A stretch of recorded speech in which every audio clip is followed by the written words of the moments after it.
Sa mga tubay, ang akong 15 days nga break na extend pag another 1 week. Wapay gana manggod nga ibalik sa boarding house kay wala pa sa daw kabalik si Mr. JM. So after pila ka mga adlaw, ning balik na ko og duty. Taga-uli na ako sa boarding house, mingaw jud kaayo akong ginabati. Labi naga, busy na sad si Ter siyang uya. Ug panalagsa na lang siya muli sa mong boarding house. Then one time ato, naka-receive kog text. Excited kay ko nga abi na ko siya na ang nag-text. Unya, kay unknown number man. Medyo nadismaya ko gamay, kay dili day siya ang nag-text. Kato di ay naka-date na ko nga one time nga player sad. Pag miana siya, nga hi teen. Kumusta? Naday ko dari karon sa inyohang place dapat. Can we have a dinner at 7? Nayati na. Gusto jud goro ni mo iskor tawhana. Kay naudlot ang iyahang mga maayong plano after atong first and last date na mo. Pero ako siyang gireplyan, mag-ana ko nga, I'm sorry. I can't. Busy kay ko. Ug ako ang giblock ang iyang number ug ang iyang Facebook ug pina-update. Kay murag di na nako feel makig-chorva ek og lain. All I want is si JM. Speaking of JM, 1 month naming wala nagkita. Kay wala na yun siya ni balik ug ana iyang kauban sa room. Basin daw nga dili na siya mobalik. Pagkadungog na ko ato, mura kog kahilakon. Huot kaayo sa dughan. As in, lami na kaayo ihilak. Unya ni talikod ko nilang duha. Nilang katong sabaan ug kaning kauban ni JM nga tawagon lang natog hilomon. Kay sa tanan, siya rapod ang hilomon namo. Sumoto nga nitalikod ko. Then sumangil og ukay-ukay sa kong giluto nga sudan. Ako di ang tagaluto sa boarding house. Kay nila, lami ko no ko muluto. Char. May pang nilutoan. Lami. Sumoto, nga sige kog ukay pero gatulo na kong luha. Kunyaan ako sa kong kaugalingon, nga time sabi, nganong nasakitan man ko. Nganong huot kayo sa kong feelings nga dili na siya mobalik. Nganong naing-ani naman. Wala man unta ni sa sabot pa. Pag uman akong luto, anak ko nila, nga una lang mo kaon, kay napa ko'y buhaton. Then miingon ang sabaan nga, Tin, gihilak lagi ka. Nihilak ka kay di na mo balik si JM. Dalangisin niya. Mitubag ko nga, ha? Wala oy, kani manggod inyong kahoy nga gikuha sa luyo. Basa pa. Aso kayo. Unya nangatawa sila pagtanaw nila sa abuhan nga siga man kaayong kalayo. Sumoto nga nisulod ko sa akong room ug didto gihilak na ko ang tanan. Kay sakit man jud kayo. Pagkaugma ato, sayo kay ko nihawa sa boarding house. Din sa OJT pod, walay gana ilihok. Nagsige na lang kog tan-aw sa place nga permi niya istambayanan. Then nabantayan kong Ter ug ana siya nga, Tin, okay ra ka? Mitubag ko nga, okay ra ko Ter. Kapoy lang kayo atong work rong adlaw. Dahil ana siya nga, halagi. After na to mag-out, dili sa tamuli ha. Kaya nag-invite akong uyab, nga dito daw ta mag-dinner silang house. Mitubag ra po kog okay Ter. After dinner sa balay soyab ni Ter, ako raman di ayang muli. Wa man sad siya gasaba nga mag-solo flight naman di ay kog sugod ani. Kay busy na jud kaayo siya sa iyang uyab. Layo pa lang ko sa gate, saba na kayo ang kusina sa boarding house. Unya ni adto ko sa kusina. Nag-inom ko og tubig, and to my surprise, nakita na ako si JM nga galingkod sa bangko. Busy kay story about siyahang long vacation. Unya nihay ko nilang tulo. Ang duha nga si sabaan o katong hilomon, nihay sad. Pero ang JM, gitutukan na ko. But with no feelings. Dili pareha sa una nga musaka ang kilay, umusiga ang mata. Karon, nitutok siya nako nga murag dili Mikaela. Pero nilingkod ko atubangan niya. Unya ko sa duha nga, "Hoy, biboligi kayo mo. Unsay chika?" Unya sila nga, ay ang mga chika ni JM about sila o about sa iyahang uyab. Pagkadungog na ko sa word nga iyahang uyab, mura kog di kalihok sa akong nadunggan. Namugnaw akong tibok lawas nga mura kog nabukog nga bisan laway di nako matulon sa kasakit. Nilingkod pa ko mga 5 minutes siguro at tubangan niya. Gagunit ko sa baso nga hapit na nga kulang na lang jud gamay nga mabuak na sa akong ginunitan. And taod-taod nisulod na ko sa akong room, then nag-headset ko. Pina-full ang volume, kay every words that spell out from his mouth are breaking my heart into pieces. Nga nakasakit.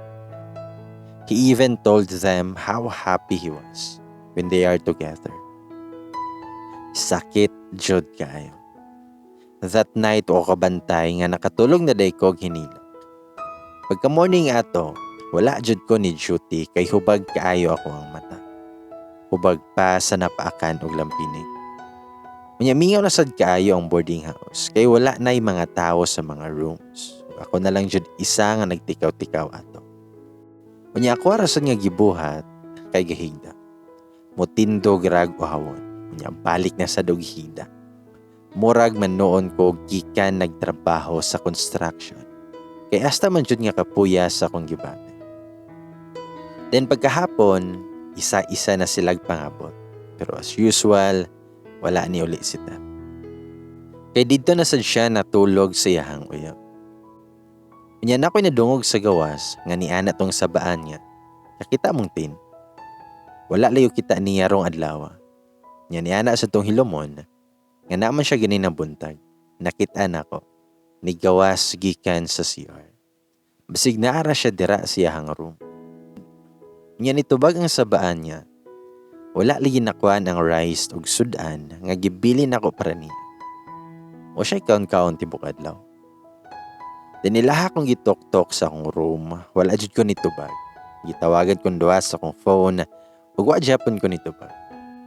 Pagtaod-taod ato, naay ni Abre sa akong room. Nya ako, kapoy jud kaayo ilihok.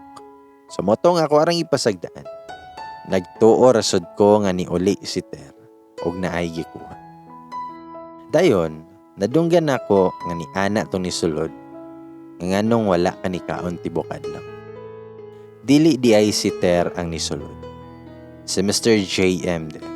Nya ipasigan niya ang suga, ug nakita ko niya nga gabukot ko gahapon.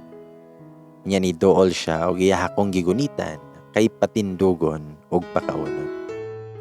Pero nakuratan siya kay hasta day na akong inita.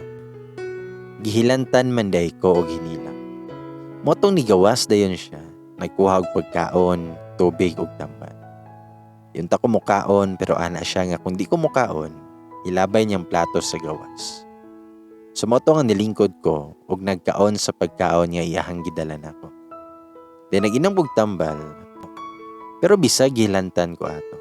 Sakit kaya akong lawas, labad akong ulo, mas gibati gyapon nako ang kasakit nga akong nabati last night. Yaniana ako niya nga salamat sa pagkaon ug tambal. Pwede ba nga mugawas na ka kay matulog ug balik? Ayan, itindog siya pero nibalik lang dayon ug nagdala naghabol og unlan kay didto daw siya matulog sa akong room. That night iya akong yatiman. Babantayan ako nga iyahang ihat compress akong agta.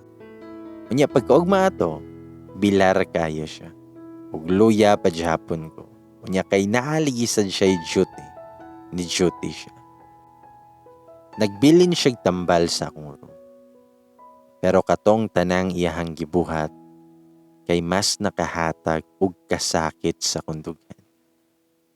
May paiyahan na lang jud kong baliwalaon. Kaysa makita na ako nga murag care siya for me, knowing nga na siya uyab. After 3 days naka-recover ako. Naka-duty na sad ko ug makaingon jud ko nga okay na ko. Okay na akong hilana. Pero akong kasing-kasing sakit gihapon kaayo. Labi nag every day and night, makita na ako siya. After may sakit-sakit days, wala na sad ko niya pansin na. Mulikay na sad siya nako. Niya ako, mulikay na lang sad ko niya. The night time nga naabdan ako siya nga galuto og iyahang panihapon. Yan ako niya, Mr. JM. Thank you di ay atong last day. Yan na siya. Hindi ako gusto makita nga naay nagsakit diri sa boarding house. Natungnan ra to nga ikaw ang nagsakit. Sa moto nga nasakitan na sad ko sa akong nadunggan. May palagi nga wala na lang ko nagpasalamat. Sukad ato nilikay na ko niya. Di na ko mukaon sa gawas og naasi. Sa akong room na lang jud ko permi magstay. Di natoy time nga nagring ako ang phone. Nalimtanday na ako sa kusina after nako nagluto sa ako ang panihapon. Sukad ay sad atong galikay na ko niya, dili na ko magluto para sa tanan. In short, nagkanya-kanya naming tanan. Damay-damay na ni kay broken-hearted inyuhang kusinera. Sa moto nga nabilin akong phone sa kusina. Pagawas na ako sa room, na siya sa kusina. Tapad kay niya akong phone. Yan na siya nga nagring imong phone. Pasig imuhan ng laki. Gitaasan ra kog kilay, unya ni balik na ko sa akong room. Then one afternoon ato, lami kay akong tulog. Mga hapon ako nakamata. Natingala na lang ko kay imbis nga mag-CR ko, di nako kagawas kay nakapadlak ako ang room sa gawas. Sige kog singgit na ngayo kog tabang, unya nadunggan pa nako sila sa sala nga gatanaw og TV. Pero wala dyan ni Dool para abrihan ako ang room. Unya nadunggan ako tong sabaan nga ni ana siya nga, "Hoy JM, abrihin na si Tindy ha. Unsa may nakaon nimo nga imuha man ang gilakan iyahang room." Nya wala jud hapon siya ni Tindo. Nagsige na kog singgit ana kay kaihion na kaayo ko. Giuhaw pa jud ko. Bisag unsa na lang ko ang rason para lang maabrihan ko. Yan sa tong hilomon nga abrihin na to JM. Looy na kaayo si Tin. Ayha pa siya ni Tindog katong nahilom na ko sulod sa room. Pag-abri niya, gilabay na ko siya charger kay napungot jud kaayo ko niya. Nya pagawas na ko niya na si Sabaan. Ngatin, narabay laki ganina nga nangita nimo. Ray daw ang name ato. Nya wala man mi kabalo nga naaraday ka si mong room. Giingnan namo nga wala ka. Pero akong mata kay naajud kay JM. Gipangutanan ako siya nganong nakapadlak ako ang room. Nya nitubag ra siya, abi na mo walay tao. Unya walay lock imuhang room. So ako ang gilakan. Sa kong nahuna, kanus-up ako ng lock sa kong room ug mulakaw ko. Para maputol ang istorya, nangihi na lang ko. Naginom og tubig, dayon naligo ug nag-ilis panlakaw. Pagkakita niya nga nakailis ko, ni ana siya nga, "Aha naman sad ka mo adto."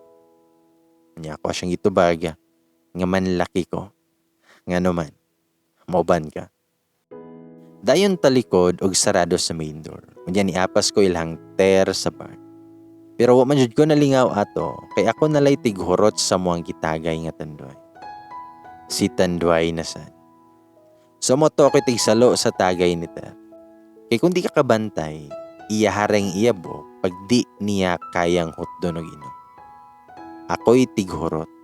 Labuan pa na akong gibulagan og uyab ato nga time. Mga alas 2 na ko ato nakauli. As usual, ako ra usa ang niuli kay didto na sad si Ter matulog sa iyang uyab. Pagsulod na ko sa room, tingala ko nganong naka-on man ang electric fan. Nanimbarot tanan akong balhibo kay nganong naka-on man. Bisag hubog ko, kabalo ko nga before ko nilakaw, gi-unplug na akong tanang angay nga i-unplug. Kabrihon ko suportahan nga dili, kay kaniligi among boarding house, may pagka-creepy jud ni usahay.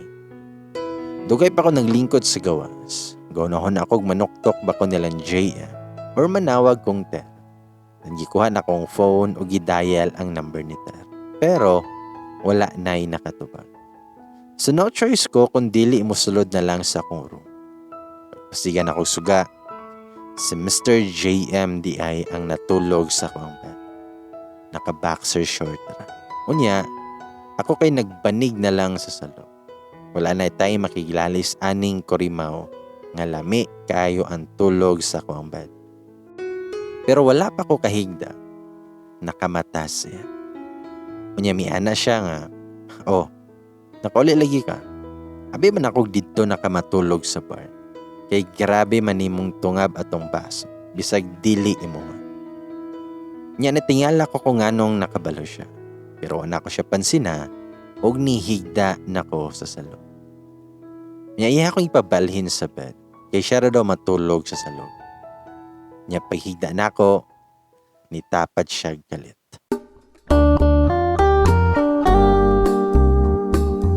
Iya akong gigakos. Iyahang gipataas sa kong ulo, dayon gipaunlanan niya nako iyahang bukton. Og nangatulog na mingdo. Pero nakamata ko kay iyahang gidulaan ang akong duha ka melon. Iyahang gisulod iyahang kamot sa kong t-shirt. Nya siguro kay napula na siya sa melon. Iyahang giabrihan ang butones sa akong jeans. Og iyahang gikamot og taman ang ako ang meme. Lami kayo. Lami kayo sa feelings nga perting maun jud nako ato. Dayon, iyahang ginihinay og hubo ako ang pantalon. Dun sa nahubo akong jeans, gitutukan ko niya kayo ug gidali-dali niyang hubo iyahang boxer short. Ug ipasulod ang iyahang aggressive nga layon sa akong meme. Pero kato nga time, medyo lahi na sad ako ang na-feel. Imbis nga mag-enjoy ko, nasakitan naman noon ko. Nasakitan naman noon ko magtanaw niya while doing that. Pag human kinigawas ko sa room, ug nag-shower ko, nga gatulo akong luha. Pagbalik na ako, napa siya gihigda. Walay tingog-tingog nga gatan-aw sa ceiling. Kanya ako, murag walay pake. Nya gailis kay para mo duty. Nya nikalit lang siya gakos na ako sa likod. Hugot kayo. Gulay tingog-tingog nga nigawas sa ko ang room. Sakit na kaayo nga makita siya pero bisan mingawon kog dili na ko siya makita. Pero galikay na ko kay kabalo ko nga na-fall na ko aning tawhana nga naanayoyo.